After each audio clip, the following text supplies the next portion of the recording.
अस्सलाम वालेकुम, क्या हाल है दोस्तों। उम्मीद है आप सब ठीक होंगे। आज हम करेंगे unit number 2 first year matrix वाला चैप्टर है। इस बेसिक से लेक्चर में मैं आपको दूंगा इंट्रोडक्शन। ठीक है जी। अगर आपको इंट्रोडक्शन सही अच्छे से क्लियर हो जाता है तो जो 2.1 एक्सरसाइज है वो आप खुद भी कर लोगे और काफी हद तक आपके जो ऑब्जेक्टिव टाइप के क्वेश्चन होते हैं इस चैप्टर से रिलेटेड मैट्रिक्स वाले से जो एमसीक्यूज में आते हैं वो भी आपके क्लियर हो जाएंगे। तो चलिए टाइम वेस्ट नहीं करते और मुद्दे की बात पे आते हैं। क्या समझे, मुद्दे की बात पे आते हैं। पहले देखते हैं कि व्हाट इज मैट्रिक्स। मैट्रिक्स क्या होता है। ये वाले क्वेश्चन जो मैंने लिखे हैं ये वाले हैं और कुछ और होंगे। बस ये छोटा सा लेक्चर है, आप जरा जो है ना सुकून रखें और बात को सही गौर से सुने। इंशाल्लाह ये वाला आप बेसिक लेक्चर करेंगे। मैं आपको फिर से कह रहा हूँ कि भाई आप चीजों का कंसेप्ट थोड़ा देखा करें। कंसेप्ट अब आप फर्स्ट ईयर के स्टूडेंट हैं तो माशाल्लाह से आपका लेवल काफी अप हो चुका है। इस वजह से आप चीजों को सीखने और समझने के लिए थोड़ा कोशिश किया करें। ठीक है जी। अभी हम इस पे करते हैं। ये बेसिक बेसिक सी बातें हैं, टर्मिनोलॉजी है जो आगे वाली एक्सरसाइजों में यूज होगी और उम्मीद है कि आपने इसमें से काफी 9th क्लास में पढ़ रखी होंगी। तो लेकिन ये है कि भाई एक कुछ नई चीजें हल्की फुल्की और कुछ आपकी रिवाइज हो जाएगी। मैट्रिक्स क्या है कि भाई इस तरह रेक्टेंगुलर शेप में या ब्रैकेट्स के अंदर ऐसे एलिमेंट्स को डिनोट करने का एक तरीका है। ठीक है, इसको कैपिटल वर्ड से डिनोट करते हैं। ये वाली जो इसमें लाइनें हैं ये वाली, ठीक है जी, हॉरिजॉन्टल टाइप की ये वाली, इनको रो बोलते हैं। और ये वाली जो इस तरह की ये रो होती हैं इस तरह, अब इसकी 2 रो है। ठीक है जी। अब इसी तरह जो इस फॉर्म में लिखी हुई है, ठीक है जी, इनको बोलते हैं कॉलम। ठीक है, अब इसी तरह 2 इसमें कॉलम है। ठीक है जी। रो को आई से डिनोट करते हैं और कॉलम को जे से। ये वाली जो बात है ये वाली ये आगे इस एक्सरसाइज में भी यूज होगी। अगली जो एक्सरसाइज है 2.2 उसमें भी आई जे का चक्कर चलेगा। क्या समझे। तो ये बात मैं आपको बता रहा हूं कि भाई ये मैट्रिक्स एक ऐसे सेट को बोलते हैं, ऐसे रेक्टेंगुलर सेट को बोलते हैं कि जिसमें number alphabet plus minus repeat भी हो सकते हैं ये वाले डिजिट। ठीक है, उनको अरेंज किया जाए रो और कॉलम की शक्ल में, उनकी ऐसी तरतीब दी जाए कि उनके रो और कॉलम बनाए जाए, कतारें और कॉलम। ठीक है, उसको मैट्रिक्स बोलते हैं। देखो मैं कोशिश करूंगा कि भाई मेरा ये एक मेथड है, तरीका है कि भाई चीजों को सिंपल से सिंपल लफ्जों में कहानी को बयान किया जाए। क्या समझते हैं कि भाई हम लोग थोड़ा जो है ना एक तो इंग्लिश के चक्कर में और एक थोड़ा जो हमारे टीचर्स आते हैं वो ज्यादा डिफिकल्ट तरीके से, मुश्किल तरह से और साइंटिफिक मैथमेटिकल लैंग्वेज को इस्तेमाल करते हैं तो बात मुद्दे की समझ नहीं आती।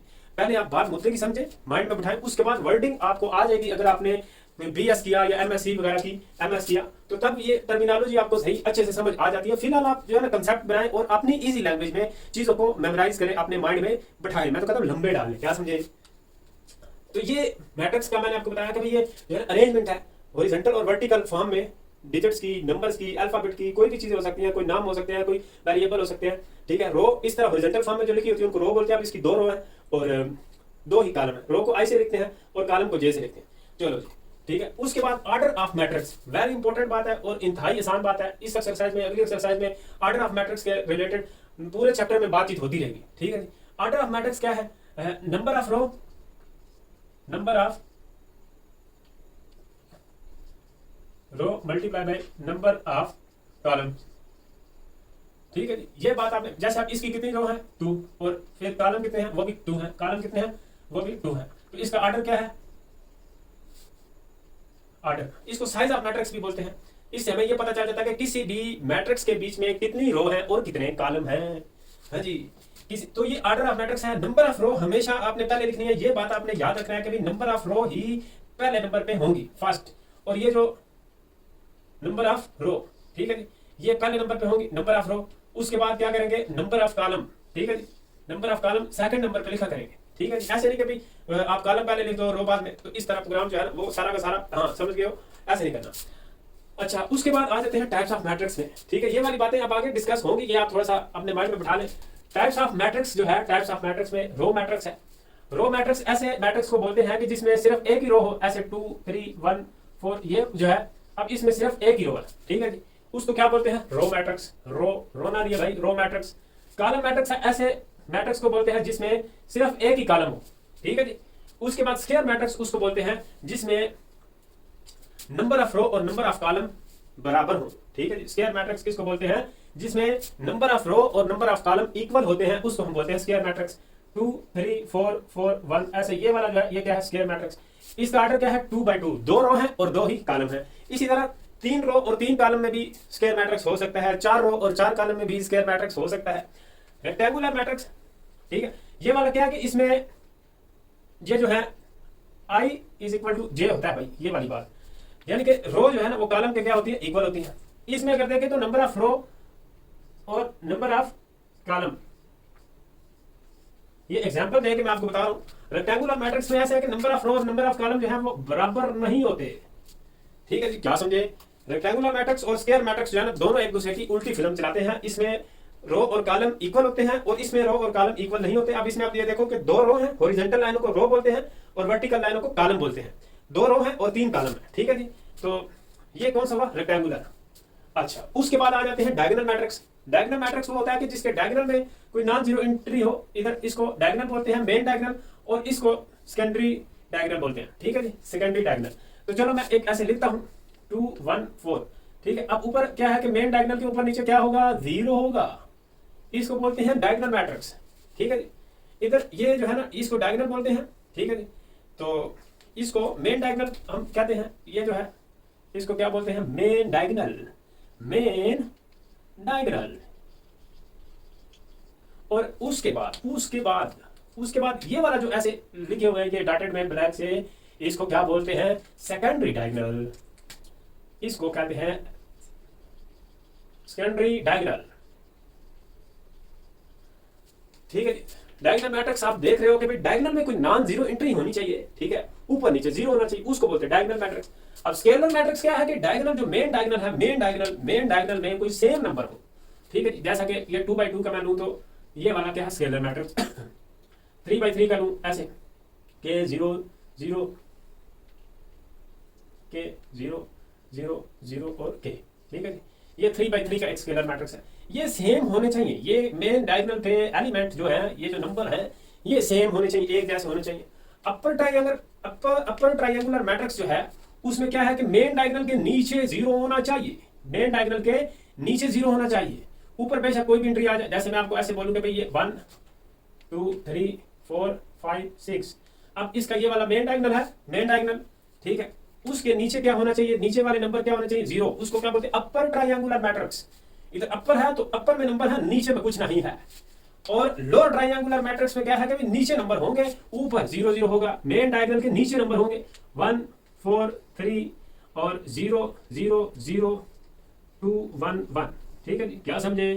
ठीक है जी, तो ये लोअर ट्रायंगुलर मैट्रिक्स है, ये अपर ट्रायंगुलर मैट्रिक्स है। एक बात आपको बता दूं कि भाई कोई एक जो मैट्रिक्स है वो एक से ज्यादा प्रॉपर्टी भी शो कर सकता है, एक से ज्यादा टाइप्स भी उसकी हो सकती है।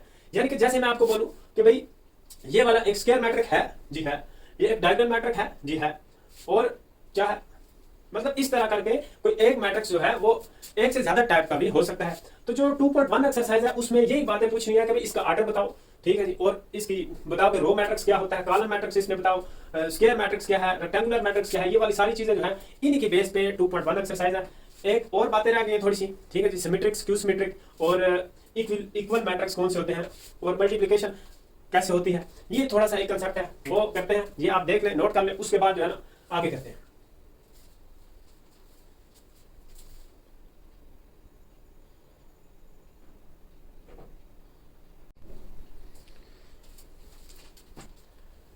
दोस्तों ये कुछ और कंसेप्ट रह गए, इनको देख लेते हैं, उसके बाद हम एक्सरसाइज पे जाएंगे और चुटकी बजा के एक्सरसाइज एकदम से खड़ा कर देंगे। ये क्या है? पहला कंसेप्ट, इक्वलिटी ऑफ मैट्रिक्स। ये दो मैट्रिक्स को हम इक्वल कब बोलेंगे कि दोनों मैट्रिक्स आपस में इक्वल है। देखो, अगर तो उनका ऑर्डर सेम हो तो तब वो उनको हम बोलते हैं कि इक्वल मैट्रिक्स है। जैसे कि ये ए मैट्रिक्स है 1 2 3 4, ठीक है, और ये बी मैट्रिक्स है -1 4 3 5। तो इनका ऑर्डर क्या है? ऑर्डर किसको बोलते हैं? रो। ठीक है जी, number of row multiply by number of column. ठीक है जी, इसका जो ऑर्डर ऑफ ए है, order of A is equal to order of B matrix. तो इस वजह से ये ए और बी दोनों क्या है? इक्वल है। इसका भी 2 by 2 ही आता है। ठीक है, इसको मल्टीप्लाई की जगह पे हम बाई भी लिख सकते हैं, एक ही बात है। अच्छा, ये जो बात है ना इक्वलिटी ऑफ मैट्रिक्स, कोई भी दो रो को, बात गौर से सुनना, आपसे बात कर रहा हूं भाई, कोई भी दो मैट्रिक्स को, कोई से भी दो मैट्रिक्स को हम प्लस माइनस तब कर सकते हैं अगर उनका ऑर्डर इक्वल हो। अगर ऑर्डर दो मैट्रिक्स का इक्वल ना हो तो उनकी एडिशन और सब्ट्रैक्शन नहीं हो सकती। क्या समझे? दोनों बराबर होने चाहिए प्लस माइनस के लिए, तब ये बातें होगी। और मल्टीप्लिकेशन में ऑर्डर का क्या सीन है? जैसा कि मैंने आपको बताया है कि भाई यार ये वाली जो बात मैं अभी बताने लगा हूं ये 2.1 में बहुत ज्यादा इंपॉर्टेंट है और अगली एक्सरसाइजों में भी। मल्टीप्लिकेशन दो मैट्रिक्स की कब होती है, अब इसको देखते हैं। दो मैट्रिक्स जो है, जैसे कि फर्ज कर लो कि ये a is equal to X Y Z और l लिख लेते हैं। जनरल बातें करेंगे, मुद्दे की बात करेंगे, कंसेप्ट की बात करेंगे। और b जो है वो क्या है 1 0 4 5। अब फर्ज कर लो कि चलो b को मैं ऐसे ले लेता हूं 4 9 और 1। अब इसका आर्डर जो है वो क्या है, दो रो है और दो क्या है कॉलम है। इसका आर्डर क्या है 2 by 2। इसका आर्डर देखो तो कितनी रो है, 2 रो है और कॉलम कितने हैं 3। अच्छा ये आर्डर जो है, अब इसमें से हमें ये जो लिखा है आर्डर, इसमें से दो बातें पता चलेंगी। एक इसकी सेकंड वाली ये वाली वैल्यू और इसकी सेकंड वाली वैल्यू दोनों क्या होनी चाहिए, इक्वल होनी चाहिए भाई, सेम होनी चाहिए। मल्टीप्लिकेशन के लिए ये दोनों जो है सेम होनी चाहिए। एक पहला जो मैट्रिक्स है उसकी सेकंड वाली ये वाली वैल्यू और दूसरे नंबर पे अगर आपने ए बी फाइंड करना है, ठीक है, तो तब ये क्या होगा कि इसकी ये वाली सेकंड और इसकी ये वाली फर्स्ट वैल्यू सेम होनी चाहिए, तब उसकी मल्टीप्लिकेशन पॉसिबल होगी। अगर फर्ज कर लो कि भाई इसी को मैं चेंज करके लिख देता हूं कि भाई इसमें 3 रो बना दूं और 2 कॉलम बना दूं, तब उसकी मल्टीप्लिकेशन मुमकिन नहीं होगी। और एक और बात, ठीक है, इसमें मैं लिख देता हूं कि इससे लिख देता हूं if these two value are same, value are same, then multiplication is possible. ठीक है, ये दोनों सेम होनी चाहिए मल्टीप्लिकेशन करने के लिए। और इन दो से क्या बनता है, क्या हमें पता चलता है कि ये जो बाद वाली दो वैल्यू हैं ये हमारे पास जो है ये मल्टीप्लिकेशन करने के बाद जो मैट्रिक्स बनेगा, जो जवाब आएगा, उसमें 2 रो होंगी और 3 कॉलम होंगे। ठीक है जी, क्योंकि एक बात है ना कि भाई अब ये वाला एक मैट्रिक्स है, इसमें 2 रो और 2 कॉलम है, इसमें 2 रो और 3 कॉलम है, तो जो मल्टीप्लिकेशन करने के बाद जो आंसर आएगा ए और बी को मल्टीप्लाई करने के बाद उसमें कितनी रो और कितने कॉलम होंगे, तो वो हमें इनसे पता चलेगा कि भाई उसमें 2 रो होंगे और 3 कॉलम आएंगे। ठीक है जी, तो इस वजह से ये आर्डर वाला जो मुद्दा है ये एकदम से आपके इतनी मुश्किल चीजें हैं नहीं यार, ये आपको समझ आ जानी चाहिए। अब आप माशाल्लाह से फर्स्ट ईयर के स्टूडेंट हैं तो इतना आपका लेवल अप हो चुका है। अब आते हैं जी, ये मल्टीप्लिकेशन का मैंने इसी में आपको बता दिया, ये इसी से रिलेटेड है, आर्डर से और इक्वलिटी ऑफ मैट्रिक्स से। ठीक है, तो अब आते हैं ट्रांसपोज और सिमेट्रिक और स्क्यू सिमेट्रिक। ट्रांसपोज में ऐसे है कि भाई ये ए बी सी डी ये जो है एक मैट्रिक्स है, इसका अगर मैं ट्रांसपोज लूं ऐसे, इसको ऊपर छोटा सा टी लिखते हैं और इसकी ये जो रो है इसका कॉलम बना देंगे और इस रो का भी कॉलम बना देंगे, तो ये क्या बन जाएगा, इसका ट्रांसपोज आ जाएगा। ये बात आपको पता है। सिमेट्रिक और स्क्यू सिमेट्रिक में कोई बच्चे थोड़ा कंफ्यूज हो जाते हैं। इसमें क्या है कि भाई सिमेट्रिक में अगर किसी का ट्रांसपोज लिया जाए और उसको कोई फर्क ही ना हो, ऐसा ढीठ हो, आपकी तरह नहीं बात कर रहे यार, आप ही तरफ लेके जाते, मतलब सिमेट्रिक कि उसका ट्रांसपोज लिया जाए, उसकी टांगे ऊपर और साथ नीचे कर दिया, कोई टेंशन नहीं, वैसा ही जिएगा। यह भी कुछ ऐसे ही करता है कि भाई इसका जो है अगर हम ऐसे ट्रांसपोज लें तो उसमें दोबारा वो वैसे ही होता है जैसे पहले था। ठीक है, इसकी ये वाली बात ऐसे लिखते, इसकी मैं आपको एग्जांपल देता हूं। उसके बाद स्क्यू सिमेट्रिक में भी ऐसी ही कुछ बात है कि अगर उसका ट्रांसपोज लिया जाए तो और उसमें से माइनस बाहर निकाल लिया जाए तो तब वो जो है ना उस ए जैसे ही हो जाता है। इसकी एक एग्जांपल करते हैं। तो ये जो है एक मैट्रिक्स है, अब हम इसका लेते हैं ट्रांसपोज। ये देखो इसका क्या कर दिया ट्रांसपोज, ये इसकी क्या है फर्स्ट रो। ठीक है, या ये कॉलम है, कॉलमों को कितारों में चेंज कर दो या कितारों को कॉलमों में चेंज कर दो तो उसको बोलते हैं ट्रांसपोज। जरूरी नहीं कि भाई सिर्फ कॉलम की रो बनानी है। ठीक है जी, रो के कॉलम बना दो या कॉलम की रो बना दो, एक ही बात है। ये कॉलम है, इसकी रो बना देते हैं 1 2 5। ठीक है जी, 1 2 5 ये कॉलम था, इसकी रो बना दी। उसके बाद ये दूसरे नंबर वाला कॉलम है, इसकी दूसरी रो बन जाएगी 2 6 -4। ये तीसरे नंबर वाला कॉलम है, इसकी तीसरी रो बना देंगे। ठीक है जी, 5 -4 3। आपको ये पता चला कि भाई अब ये वाला सारा जो है, ये सारा का सारा मुद्दा, ये वाला जो है, ये वाला जो हमने ट्रांसपोज लिया तो ये किसके इक्वल है, ए के। तो इस वजह से इसको ऐसे लिख देते हैं कि भाई ए का ये जो ट्रांसपोज है ये वाला, ये किसके इक्वल है, ये सारा का सारा ए के इक्वल है, तो ऐसे हम लिख देते हैं। इसी तरह ये जो है ये वाला, इसका भी ट्रांसपोज लेंगे और उसमें से माइनस कॉमन लेंगे, तब वो एक इक्वल बन जाएगा, यानी कि एक ऐसे बन जाएगा।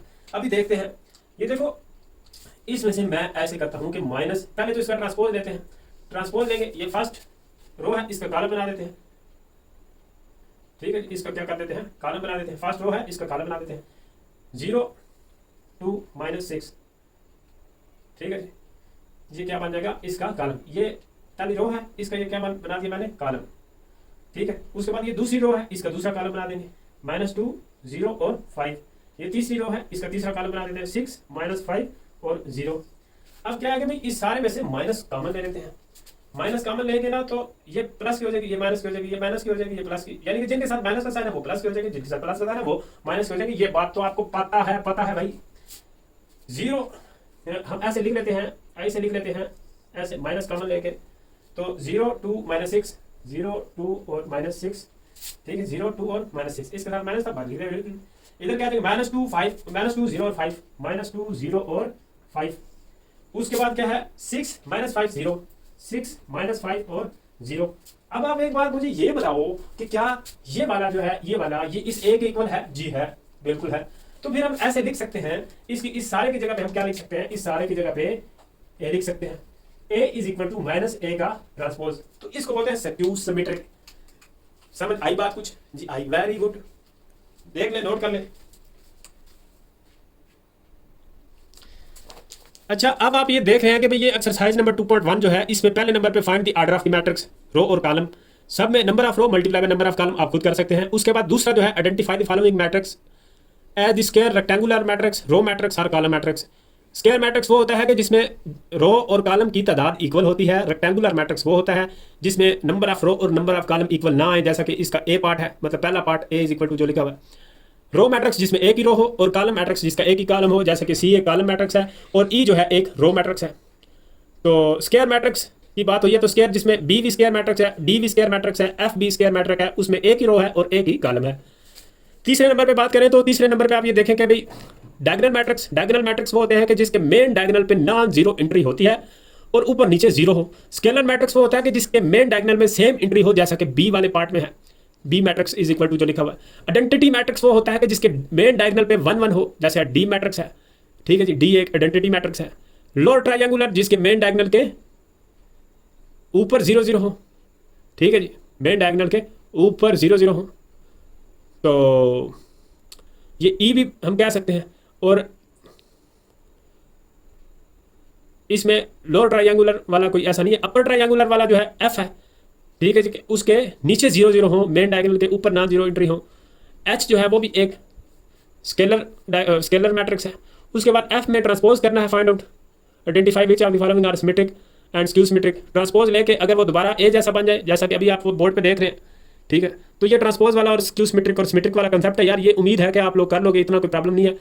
तो अब मिलते हैं इसकी एक्सरसाइज नंबर 2.2, उसको मैं कंप्लीट बोर्ड पे करवाता हूँ, उसको इंशाल्लाह बहुत अच्छी तरह से करवाऊंगा।